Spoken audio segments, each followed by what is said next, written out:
response, and last month I attended the event to launch the Commission's annual Environment Report, and I was thrilled to be taken to the roof of the Pierhead building to see the 2 beehives the Commission has installed there in partnership with Cardiff University, whose aim is to make Cardiff the UK's first bee-friendly city.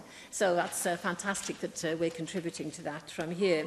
But one of the issues raised with me was the lack of bee-friendly plants around the Assembly estate. And I wondered if the Commission could consider whether some of the land that is not used, that may not belong to us, but is actually surrounding this building, whether some, bee-friendly flowers, plants could be planted there. And there was a scheme a couple of years ago to plant in the car park. There was an area of the car park, and staff took part in that and did it in their sort of lunch hours and tended the flowers. So I just wondered if that was something we could look at, particularly in view of the fact of this wonderful progress, this wonderful project of having the bees.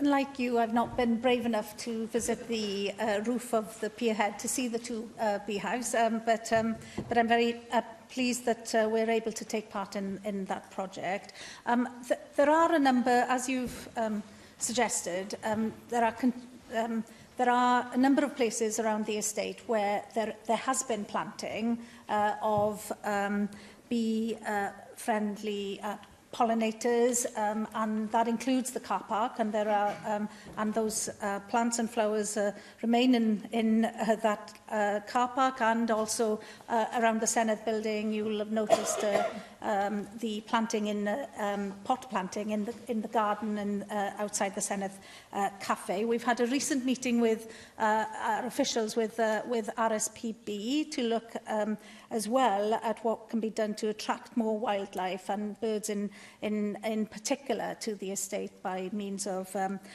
nest boxes and a mini pond, possibly. Don't get excited at the prospect of a mini pond at the moment, but we're looking into a number of these issues because, as you know, you can't have a swimming pool. And as you've said, these are important contributions that we can make at a small scale in Cardiff Bay, but obviously we need to play our part so that we are putting our estate to some better natural and wildlife support than it probably has been in the past.